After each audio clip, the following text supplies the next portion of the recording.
Lyra's boots sank into the thick carpet of moss that covered the forest floor. The air was heavy with the scent of wet earth and pine, and a cold mist curled around the trees like the fingers of some unseen spirit. She had wandered far from her village that morning, chasing herbs and roots for her small apothecary, and now the forest seemed stranger, wilder, than she had ever remembered. A faint, pitiful whimper reached her ears. Lyra froze, her heart tightening. It was a sound too small to belong to a grown wolf, yet too desperate to be ignored. Following it, she pushed aside a curtain of dripping branches and found the source. A tiny wolf cub, its leg pinned under a fallen tree trunk. Its golden eyes looked at her with pain and fear, and Lyra's hands trembled as she knelt beside it. "Shh, it's okay," she whispered, pressing her palms against the damp wood. Her arms shook, but she used every ounce of strength she had, shifting the trunk just enough to free the cub. It stumbled forward, limping but alive. Lyra exhaled, relief washing over her, though the forest seemed to watch silently. The cub pressed its small body against her, whining softly. Lyra smiled, brushing damp hair from her forehead. "You're safe now, little one. I won't let anything happen to you." But her relief was short-lived. From the depths of the forest came a low, rumbling growl, one that did not belong to any ordinary wolf. The shadows beneath the trees seemed to stir, twisting into shapes that should not exist in the world of humans. Lyra's pulse quickened. She had heard the old stories. The forest was said to be alive, protected by creatures that walked between light and shadow. Before she could react, a massive figure emerged. It moved with the grace of a predator and the weight of a mountain at the same time. Golden eyes, fierce and intelligent, locked onto hers. Its presence was overwhelming. Lyra stumbled back, heart pounding. It was a man tall, broad-shouldered, with features sharp and wild, hair dark as the forest shadows. And yet, there was something lupine about him, something that made the air around him vibrate with power. "You shouldn't be here," he said, his voice low and commanding, echoing through the mist. "The forest does not forgive the careless." Lyra swallowed, her courage trembling like a candle in the wind. I was helping this cub. It was trapped." The figure's gaze softened slightly as it shifted to the little creature. His hands, calloused yet precise, reached down and lifted the cub with ease. It whimpered, but he held it close, and Lyra felt an unexpected warmth in the midst of fear. "You risked yourself for a beast," he said, a hint of incredulity in his tone. "Few humans would do such a thing." "Few." Lyra's throat tightened. "I couldn't just leave it there." A tense silence followed. The forest seemed to hold its breath. "The man, no. The Alpha King." She realized with awe, stepped closer. The ground seemed to tremble under his weight. Lyra's knees weakened, and she sank to the ground. The last of her strength had drained in lifting the tree, and now, faced with the Alpha's overwhelming presence, she could not rise. The wolf cub nuzzled her, and she closed her eyes, too tired to move, too wary to speak. Then, strong arms wrapped around her, lifting her off the ground. She felt the warmth of his body, the steady rhythm of his heartbeat, and a strange, unspoken understanding passed between them. "You'll be safe with me," he said, his voice softer now, almost gentle, though still carrying an unshakable authority. "I will not let the forest claim you." Lyra tried to protest, but the effort left her gasping. Her world tilted as he carried her through the dense mist, his long strides unbroken by the uneven terrain. She caught glimpses of him in the shadows, his hair catching faint streaks of light, the wolf cub cradled in one arm, his other arm strong and unwavering. As they moved deeper into the forest, Lyra's mind raced. Who was this man? How could a human be so commanding, so impossibly powerful? And yet, in the depths of her fear, she felt a strange pull, as if fate itself had led her to this moment. The forest grew darker, the trees closer, their twisted branches forming a natural tunnel. Shadows danced along the ground, and Lyra shivered. But the Alpha's presence was a shield, a warmth that kept the creeping darkness at bay. She dared a glance at him, and his gaze met hers, intense and probing, as if he could see her very soul. "You are brave," he said finally, almost in admiration. "And foolish. Both traits will determine your survival here." Lyra tried to smile, though exhaustion made it weak. I had no choice." "Choice," he repeated, his voice low, thoughtful. "Humans speak of choice as if it matters in the forest. Here, choice is measured by strength, by courage, and by the heart." Lyra's heart pounded at his words. There was a strange power in him, a mix of danger and protectiveness, that made her own pulse feel too loud. She wanted to speak, to ask him who he was, but her body would not obey. The last of her energy slipped away, and darkness crept over her vision. When she awoke, the forest had shifted. She was lying on a bed of soft furs, warm and dry, and the wolf cub was curled beside her. She blinked against the dim light filtering through tall windows carved into living trees. And then, she saw him, Kale, the Alpha King, standing near the doorway. His eyes, golden and piercing, studied her, searching. "You live," he said simply. It was not a question, though it carried relief. She could not quite place. Lyra's lips parted, but only a whisper escaped. "Where am I?" "You are within the heart of the forest," he said, his tone unreadable. "Safe. For now. Few survive its depths, and fewer still, without leaving scars." She looked around the room, seeing strange carvings on the walls, symbols of wolves, of moons, of shadowed trees. There was a pulse in the air, a quiet hum that made the hair on her arms stand. You are no ordinary man," she said, awe threading her words. Kale inclined his head slightly, acknowledging her observation without confirming or denying. "I am the forest's guardian, the alpha of those who walk between human and wolf. You were foolish to enter alone, to enter per five. I had to help," she whispered. Her gaze fell to the cub, now resting peacefully. "I couldn't leave it." He stepped closer, and she could feel the tension in his presence. It was magnetic, terrifying, yet strangely protective. "Your heart is unusual," he said softly. "Few have the courage, and fewer the mercy, to risk themselves for something so small." Lyra's chest tightened, the exhaustion from before mixing with an unfamiliar flutter in her stomach. She realized she did not fear him, not completely. There was something in his eyes, something in the way he carried himself, that made her feel both exposed and safe. "You will need to rest," Kale said, his voice firm again. "The forest does not forgive weakness, and you have shown much today." Lyra nodded, too tired to argue, and closed her eyes once more. Outside, the forest whispered and moved, the shadows bending as if bowing to the Alpha. Somewhere in the distance, a faint howl echoed, a reminder that she had stepped into a world far larger, far darker, and far more dangerous than she could have imagined. As sleep claimed her, she felt the Alpha King's eyes on her, burning with a mixture of curiosity, caution, and something she could not name. And in the silence of the forest, the wolf cub whimpered softly, nuzzling her hand, anchoring her to the fragile warmth of the moment. She had survived the forest, and the Alpha King had found her.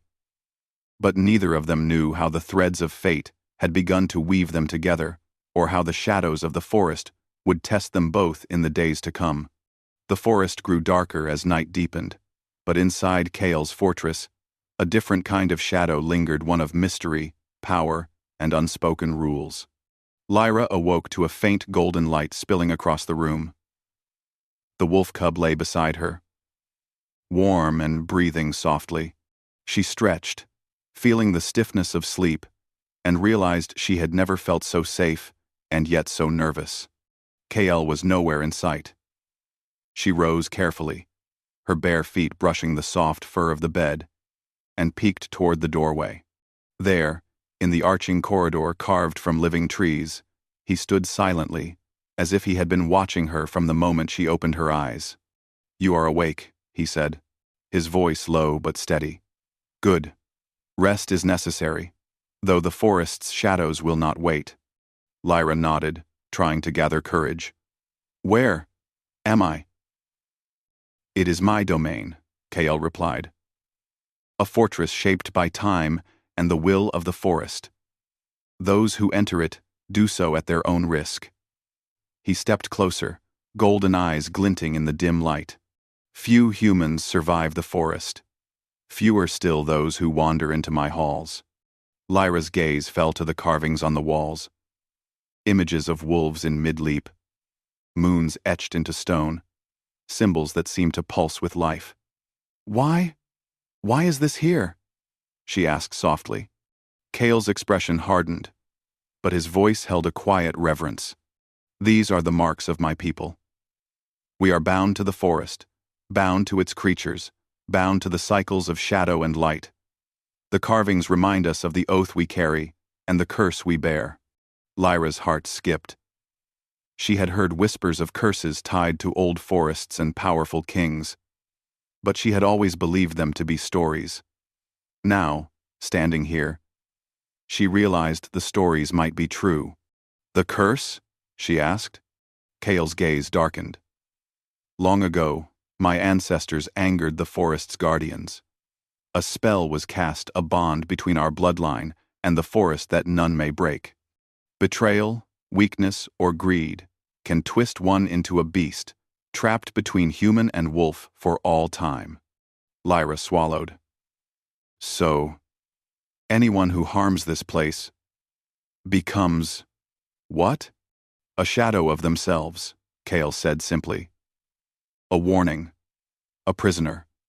The forest does not forgive easily." He paused, and for a moment, his golden eyes softened as they studied her. "Yet you risk yourself for something small, something pure. That is rare in humans." Lyra felt a strange heat rise to her cheeks. She had not thought about heroism or bravery. She had only acted. And yet, to the Alpha King, her actions mattered more than she could understand. The wolf cub stirred beside her and whimpered. Lyra knelt to stroke its fur. "I just couldn't leave it," she whispered. Kael watched her, silent. Then, without warning, he turned and led her down the corridor. "Come. There is more you should know, if you are to remain here and survive." The fortress opened into a vast chamber, walls alive with flickering light that seemed to flow from embedded crystals. Wolves padded silently along the edges, their eyes gleaming with intelligence, their movements graceful and precise.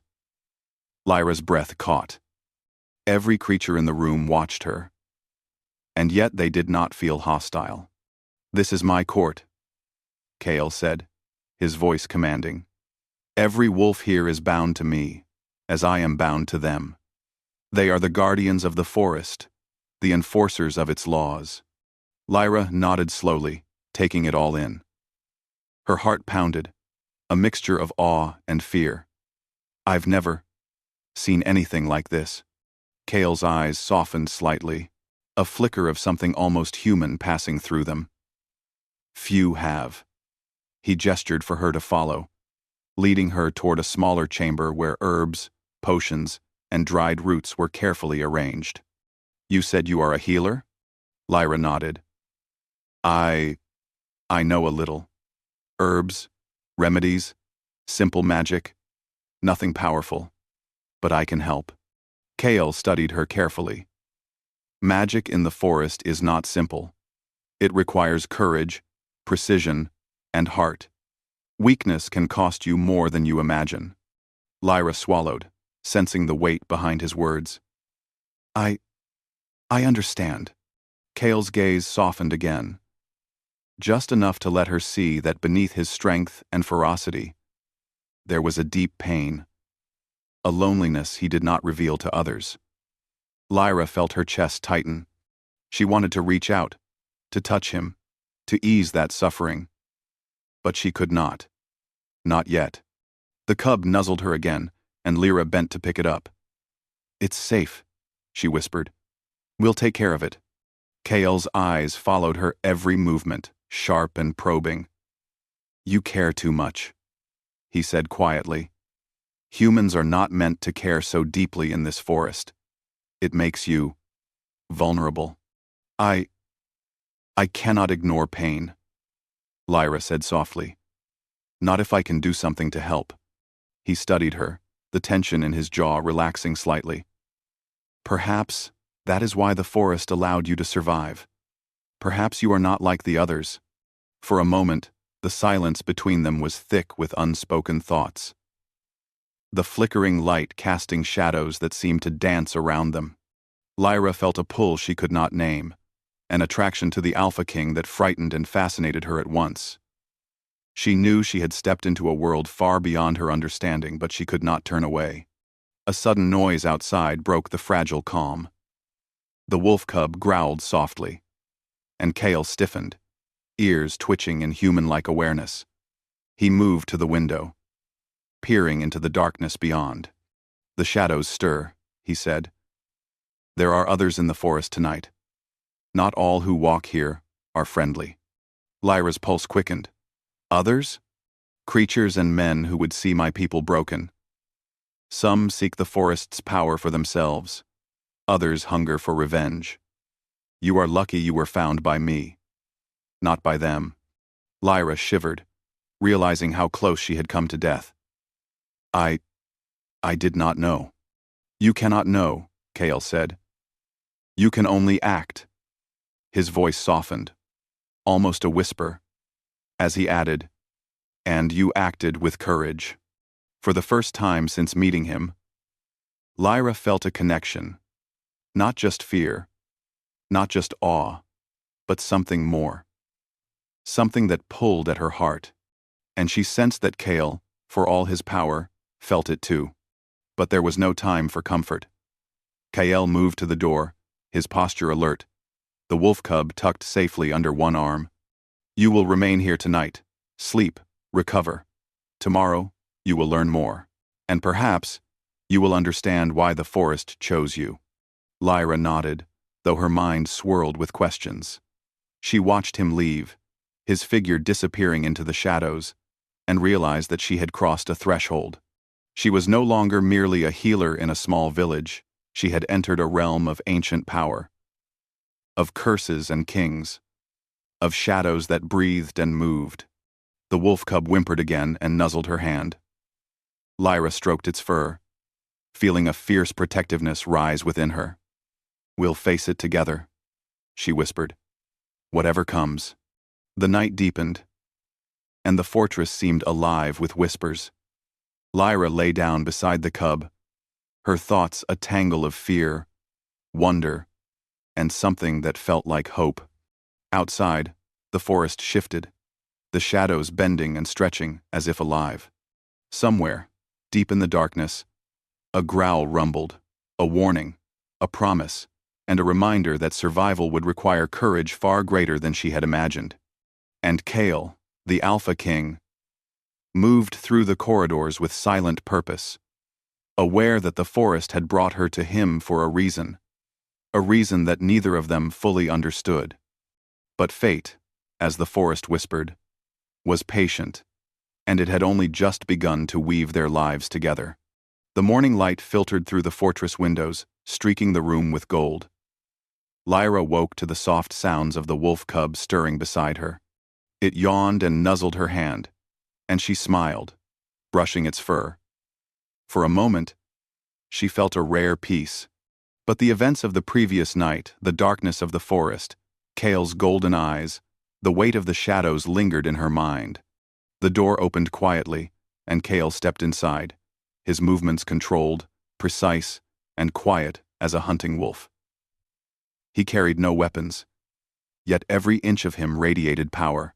He studied her with an intensity that made her heart flutter and her palms sweat. "You are awake," he said simply. "Good. There is little time to rest.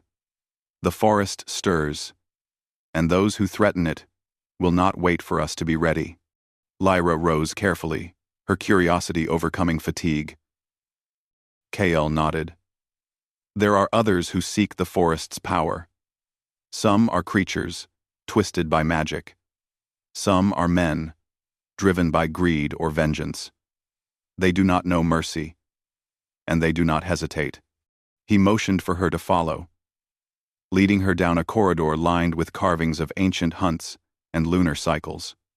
Wolves padded silently at their sides, watching her with intelligent eyes. Lyra felt both awe and nervousness. This place was alive in ways she could barely understand. "You will need to learn its rules," Kael said. "Not only to survive, but to understand what you have stepped into. Courage alone is not enough." Lyra nodded, trying to steady her racing thoughts. "I want to learn. I need to understand." They reached an open chamber, where sunlight poured through a high window. Herbs hung from the ceiling, and small streams of water trickled through channels carved into stone floors. Kael set the wolf cub down gently, and it padded over to a corner, sniffing curiously at the strange environment. "You tend to the wounded," he said, watching her closely. "That is part of your gift. But this forest, it is unlike any village you know. A mistake could cost you everything." "I understand," Lyra said. "I'll be careful." Kael's eyes softened for a moment, though his posture remained alert. "Good. You must. And yet, caution alone will not save you. You must have heart, and heart can be a dangerous thing here." Lyra felt the weight of his words, understanding the challenge hidden within them. She had felt courage before, but she had never been in a place where every choice, every action, carried consequences beyond her imagination. He guided her to the edge of the fortress, where the walls opened onto a balcony that overlooked the forest. The trees stretched endlessly, their shadows dark and twisting, the mist curling like silent fingers among the trunks. Lyra gasped, awed and slightly afraid. "The forest watches," Kael said, his tone calm but firm. "It tests all who enter. You must be vigilant, always. Even the smallest shadow may hide danger." As they looked out, a distant movement caught Lyra's eye, a dark shape darting between the trees. Her heart quickened. "What is that?" Kael's eyes narrowed. "Trouble. Someone or something is observing us.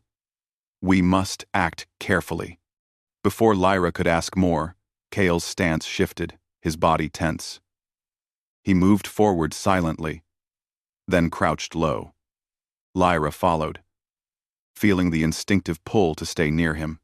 They advanced along the balcony and into the forest, the wolf cub trailing close behind. The forest was alive in a way she had never experienced. Shadows seemed to shift with their presence, and strange whispers floated on the wind, as though the trees themselves were speaking. Lyra's senses sharpened. She realized she was not only a guest here, she was part of the forest now, whether she understood it or not. Kael led her deeper into the woods, keeping silent, his every movement purposeful.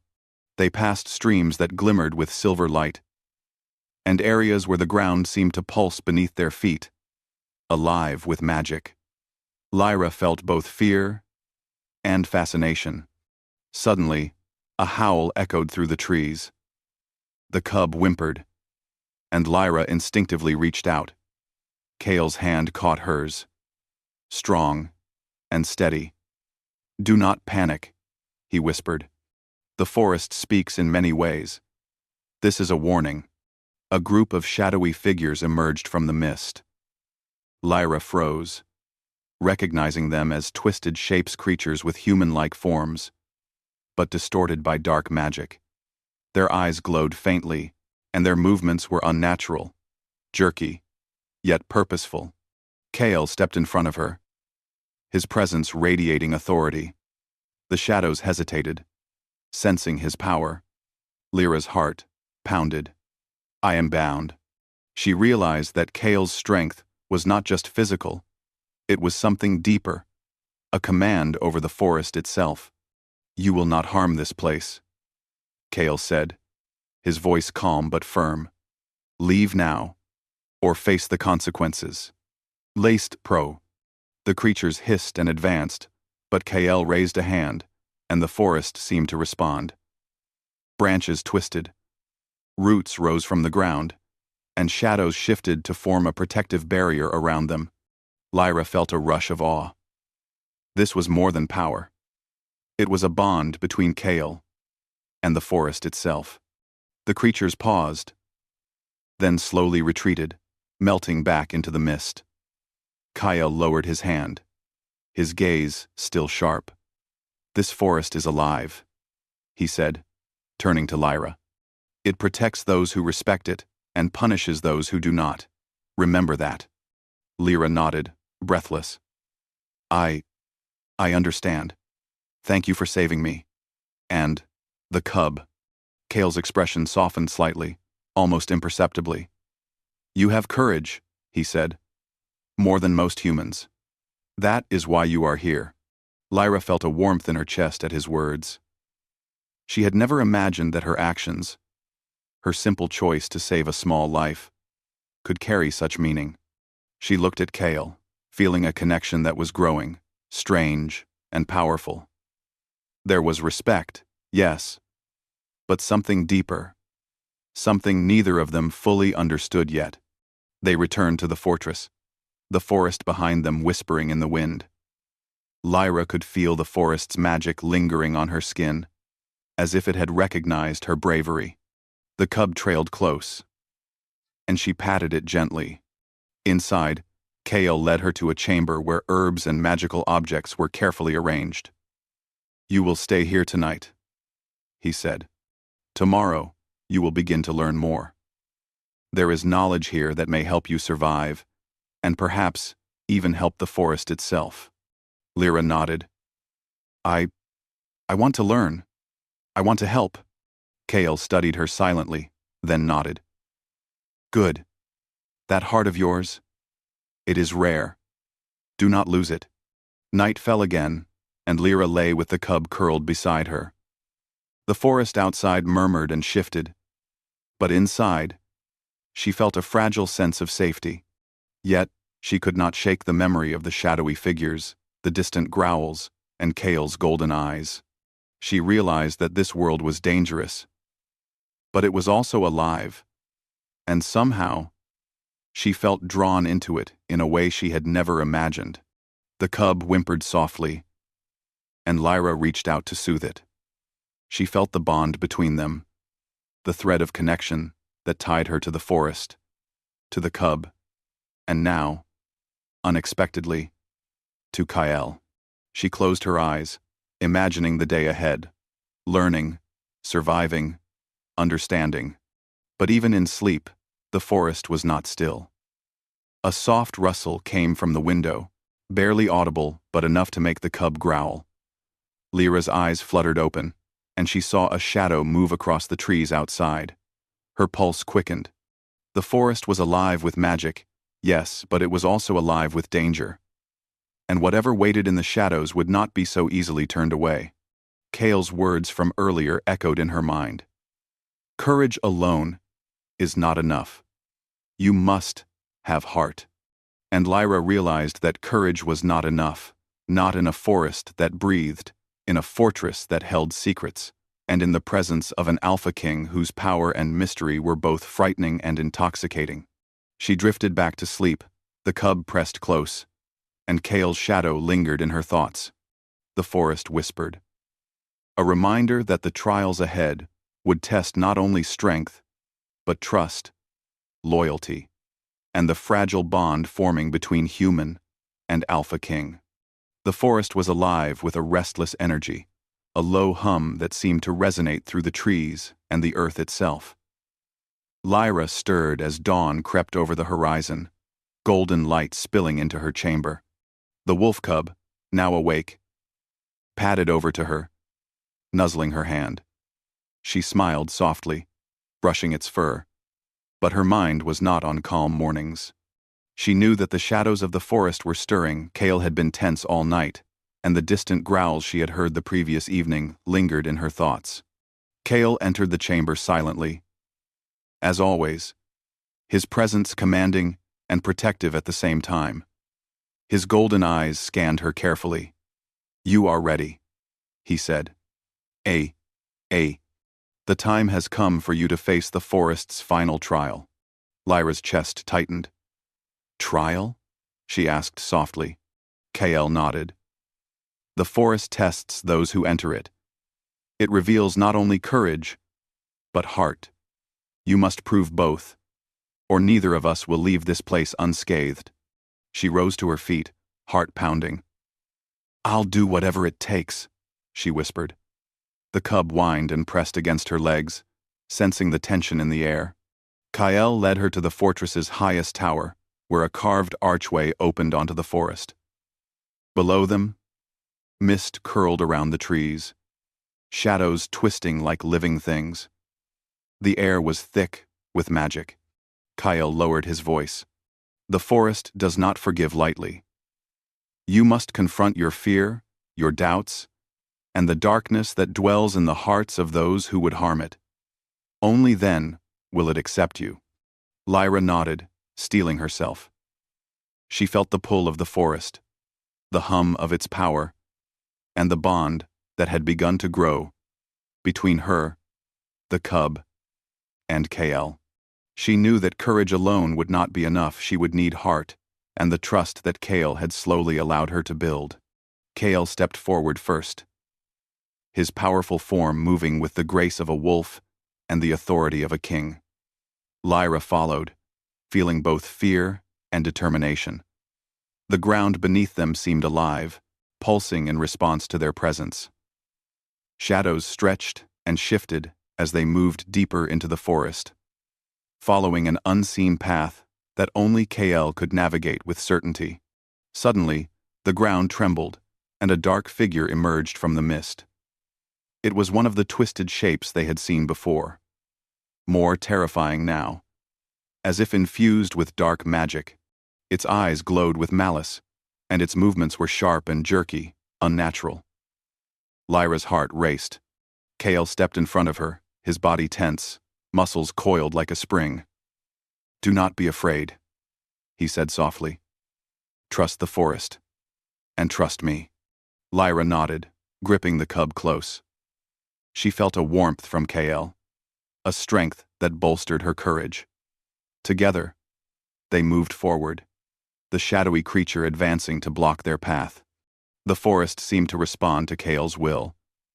Branches twisted, roots rose from the ground, and a barrier of shadows and light formed around them. The creature hissed, but it could not advance.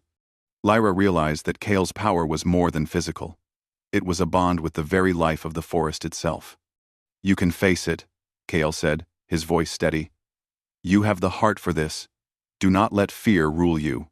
Lyra took a deep breath and stepped forward. She focused on the courage that had brought her this far, on the bond she had formed with the cub and with Kael. The creature lunged, and she met it with a calm she did not feel, extending her hands toward it. A soft glow emanated from her touch, a warmth that seemed to draw the darkness away. The creature paused, confused, its aggression faltering. Kael moved beside her, his hand brushing hers. Together, they reached into the heart of the forest's magic, drawing courage and trust, weaving them into a force that pushed the shadow back. Slowly, the creature dissolved into mist, leaving only silence and the faint whisper of the forest. Lyra's chest heaved, but a smile broke across her face. She had done it, faced the darkness, not with brute force, but with heart. Kael's eyes met hers, golden and intense, filled with pride and something else she could not name. "The forest accepts you," Kael said quietly. "You have proven your courage. and your heart. You have earned a place here, not as a visitor, but as a part of its life. Lyra felt a surge of relief and triumph, but also a quiet awe. She had entered the forest as a healer seeking herbs, a wanderer untested by such forces. Now she stood in the heart of its magic, having faced darkness and survived. Bound to it in ways she could barely understand. Kael moved closer, his presence enveloping her. "There is one more truth," he said softly. "The bond we share, your courage, your heart. It has broken a part of the curse that binds my people. But the forest requires sacrifice, as it always does." Lyra's heart skipped. "Sacrifice?" Kael nodded. "To free my people fully, to restore balance. Someone must risk everything willingly. You have already risked your life for the cub, for the forest, for me. But the final choice must be yours." She looked at him, golden eyes watching hers. And then, at the cub, who had survived through her courage. Her mind raced, but her heart spoke louder. She had faced fear, darkness, and danger. She knew what needed to be done. I will do it," she said softly, her voice steady. "Whatever is required to help, to save this place, to protect you, to protect the forest." Kael's expression softened, almost tender, as he reached out to take her hand. "Your heart, it is stronger than you know. You are rare, Lyra. Few humans would do what you have done. Fewer still would do what you are willing to do now." Together, they moved to the center of a sacred grove, where light and shadow intertwined in a dance as old as the forest itself. The air was alive with magic, humming and vibrant, and the forest seemed to pulse in anticipation. Kael stepped beside Lyra, guiding her, his hand steady on hers. "Place your hands upon the earth," he instructed. "Trust in the forest. Trust in me." Lyra did as he said, feeling a warmth spread from the ground into her fingertips. The cub pressed close, nuzzling her, and she drew strength from its presence. Kael placed his hand over hers, their fingers intertwining, and together they focused their hearts, courage, and trust into the forest's magic. Light surged around them, shadows twisting and bending, weaving into a tapestry of life and energy. The forest responded, its magic pulsing in rhythm with their hearts. Lyra felt a bond with Kael stronger than anything she had known, one of respect, trust, and unspoken longing. The curse that had haunted Kael and his people began to unravel, threads of dark magic dissolving in the warmth of their shared courage. The trees seemed to straighten, the shadows lifting, the air lighter than it had been for centuries. Kael's eyes met hers, and for a moment, there was silence, filled only by the hum of the forest. "It is done," he said quietly. "The curse is broken. But it is not just magic that saved us. It was you, Lyra. Your courage, your heart, your willingness to trust. It is rare and precious." Lyra felt a warmth she had never known. She had entered this forest as a wanderer, a healer seeking herbs. Now she stood as part of its life, having faced darkness, danger, and fear. And she had emerged stronger, bound to Kael in ways that went beyond words. Kael stepped closer, golden eyes softening. "You have risked everything. For the cub, for me, for the forest. I will not let that go unnoticed." Lyra's chest tightened. I did what I had to do. I did not think of reward." Kael's lips curved slightly, a rare smile. "And yet, you have earned more than you know. Trust, loyalty, and something else, I believe, that neither of us fully understands yet." Lyra's heart raced as she looked at him, seeing not just power, but vulnerability and longing, a reflection of her own feelings. The cub whimpered softly, nudging her hand, and she smiled. Somehow, Even after all they had faced, life felt fragile, precious, and worth protecting. The forest whispered around them, leaves rustling like applause, shadows moving in celebration of courage and heart. Kale took a step closer, and Lyra met him, their hands still entwined, their eyes locked. "You have changed this forest," Kale said softly, "and you have changed me." Lyra felt a shiver of warmth at his words. "And you have changed me," she whispered. "I never thought I could find courage like this, or a bond like this, with anyone, or anything." Kale's hand lifted, brushing a strand of hair from her face. "Then it is not just the forest that is alive," he said, voice low, filled with awe and something deeper. "It is our hearts." They stood together in the sacred grove, the cub at their feet, the forest alive and free from the shadows of the past. The bond between human and Alpha King, between courage and heart, had forged a new path. A path that would carry them forward, not just as guardian and healer, but as something more: companions, allies, and perhaps, in time, something deeper still. The sun rose higher, bathing the grove in golden light. The shadows of the past were gone, but the forest remained alive, its whispers a reminder of the courage, trust, and heart that had saved it. Lyra looked up at Kale, feeling a sense of awe and belonging she had never known. The forest had chosen them both, had tested them, and had revealed the strength of their hearts. And though danger might still exist beyond the trees, they had faced it together and emerged stronger, bound by trust, courage, and a bond neither would forget. The wolf cub yawned, nuzzling both of them, a small living reminder of the journey that had begun with one brave choice. And in that quiet moment, Lyra realized that some journeys are more than survival. They are the discovery of heart, trust, and a connection that can withstand even the shadows of an ancient forest.